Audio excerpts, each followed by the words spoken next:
Hello everyone, welcome back. Thank you so much for joining me. Thank you for being here. Happy New Year if I haven't said it already. Today we are looking at a product that I purchased. I'm kind of like, why did I do this? I bought into the hype. I saw packaging, I saw good packaging, I saw something funny, and I was like, I have to have this. So we are looking at the Kara Beauty, I don't even know what it's called, Creative Beauty Palette. So this is obviously a take on those biscuit tins, calling them biscuits because I'm English, where, you know, you actually open it up and inside it's sewing stuff. Whereas in this case, you open it up and inside it's makeup, but has sewing elements. So we have like buttons here, this is like a pin cushion, and some blocks of things. And also these, which I instantly don't like. So let me just see, oh, it's this way. I'm so confused.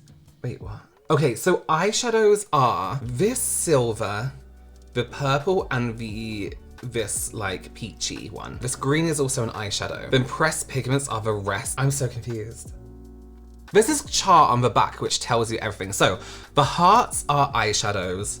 Oh my god. The hearts are eyeshadows and then the stars are pressed pigments. So I guess you can use them anywhere. So basically you can use them all over the whole face basically. I've never used this brand, so I thought it'd be really good to buy some other bits from it as well. I have this oh my god, I can't read it. Double stack lip powder and lip gloss, which I thought was a really cute idea. It looked really good on the website as well. Let me open it up for you. So on top is a powder for your lips. And then underneath, oh, you have a gloss. That's like a balmy gloss, so that's really, and then I also got a loose setting powder from them as well, which I can really do with. I've got really oily. I just filmed like 3 other videos. I'm gonna have to like rip this open, bear with. And they're iridescent powder, so we'll be using those today. Before we get into it, do please consider subscribing, give this video a thumbs up, comment if you don't know what to comment, just comment algorithm and we are all good. Okay, let's just do it. Let's get straight into it. Let's zoom in a little bit. So as I said, I mainly bought this because I was like, oh my god, that's so funny, memories, you know? And I think they kind of thought they would like cash in on like a meme that was going around about these tins that seemed to be in your grandma's house, your mum's house. Okay, let's start with, I want to do this yellow, like through the socket, and then I want to use the shimmery green on the lid as well. That way I can try the mattes and one of the shimmers too. Okay, so let's go in with this yellow. I don't think they have names or anything. Oh, and this is a makeup sponge. Oh. That's quite small. I thought it was gonna be like a full like strawberry or something, or tomato, whatever it's meant to be. Okay, let's go in with this yellow. It is kicking up quite a bit. I don't really mind that. Oh god, it is a pressed pigment. God, it's really kicking up. I'm actually just gonna kind of tap that onto the lid first. Film another video, so I hope this looks good. Initially, it's not, I mean, it's yellow. Yellows can be really difficult to kind of formulate, especially when they're matte, to give off like a good pigment. I personally don't like yellow on me anyway, but this is it's quite nice. It has a yellowness to it. One thing I do find with some yellows is they look really bright in the palette, and then when you go to actually pop them on, they kind of deepen a little bit, which I think this has slightly, but it goes on really nicely. It's blending really, really well. I kind of just want this to be like a halo color for the green. We can tidy the rest up. That's actually not bad. It's very pigmented. It's kept its pigment really well, especially, I wonder if I can just build it up a tiny bit more through the socket here. Yeah, you can definitely build up the pigmentation quite a bit. Let's go into this green. It's quite small. You can see it's like the size of my fingernail. It's not the biggest eyeshadow ever by any means. And let's just tap that straight onto the lid.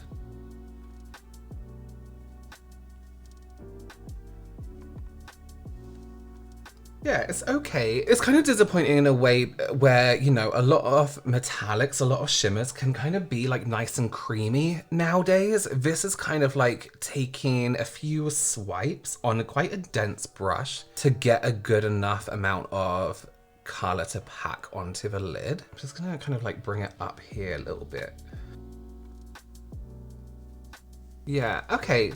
It looks nice. I have to be honest, not the best formulation in terms of how much product you have to use, considering it's a small shadow. Perhaps if it was bigger, I wouldn't care so much. Because it's such a petite size in terms of the actual shadow itself, you do have to keep going in kind of backwards and forwards and getting quite a bit of a product.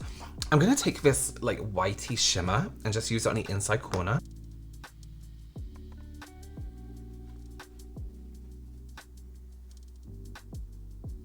Just want to give that green like a bit of depth, a little bit of, so it's not so solid, you know what I mean? It's okay, it's all right. I might take this orange, this pressed pigment orange as well. Don't blow on your makeup. I don't know why I keep doing that. I'm just trying to get all the dust stuff. Yeah, now this isn't building up so well on top. Yeah, it's a bit patchy, to be honest. You know how sometimes some mattes just don't sit very well on top of other mattes? I mean, you can hardly see the color really. I'm not overly impressed, but then I'm also not overly disappointed either. It's fine. Like, would I be grabbing for it and being like, oh my god, my favorite palette? Absolutely not. I kind of want to try one of the other colors under the eye just to see how it is, and I'm thinking of going for this bright blue. Not that this goes together well in any way. Oh, do I do it? Am I going to completely ruin it? Let's use a yellow and a brown. Let's not be crazy.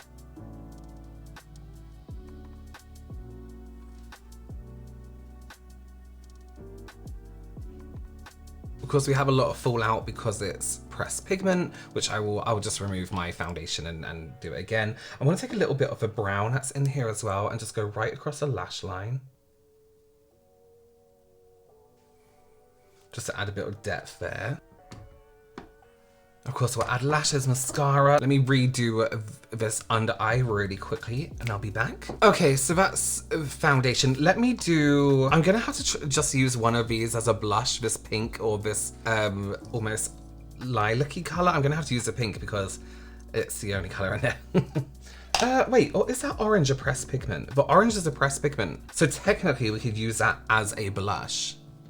Let's try. Now I'm gonna have to use a bit of a different brush because I can't really get a big brush into there without perhaps accidentally going into the blue or into the green, you see what I mean? So I'm gonna have to use a smaller brush.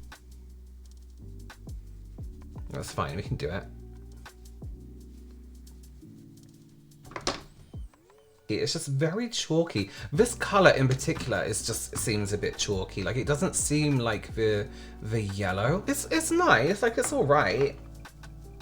A bit underwhelming, perhaps, yes. I actually look a bit bruised, but that's color choice. Let's layer up. Let's do a bit of that pink. Let's do that like on the ridge here. See, that has instantly more pigmentation to it. You can definitely see that a bit more. Is this a combination I would usually choose? Absolutely not, but we're experimenting with this palette. Okay, I think I'm done with that, actually. Let's try this lip powder, because I'm genuinely fascinated by this. It is very, very soft.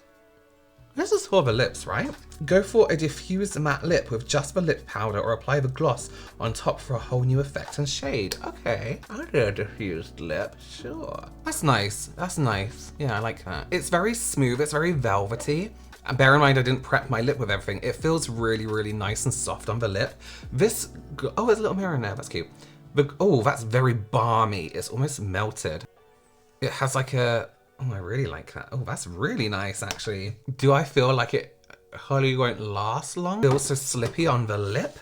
Absolutely. I really like the shade, not so much the texture of the product. That feels a bit strange. Okay, here's what it is. Let's try this powder. This is actually just a translucent one. Comes with a puff in there. Let's use the puff, why not? Let's do it.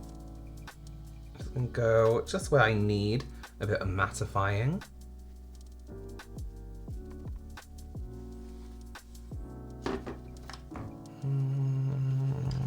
Use a brush. It's very lightweight. Like, I can't feel the powder on the skin, which is nice. Why wouldn't that bit of my face go matte? What the heck is happening? You know what? Let me get on some lashes and things like that, and we'll have a little reconvene. Okay, well, this is the finished look. I'm not like overly impressed with this brand in any way. I'm actually kind of confused. If this is their normal formula, I'm completely disinterested in the brand now. This, I think, the gimmicky part of this is what sells it. The product inside doesn't at all for me. It's okay, it's fine. I'm just not, it's like fine. You know, when I say fine, I don't mean it's not the best, but here we are. Would I recommend it? No, I think maybe invest in a different brand. Perhaps you like to collect cute packaging and things like that, then maybe this is a good palette to go for, but I really don't think you should waste your money on it, to be honest with you. Yeah, so sorry about that. It's not horrendous. If you're buying it for someone else because they wanted it, they might enjoy using it. That's what I'll say.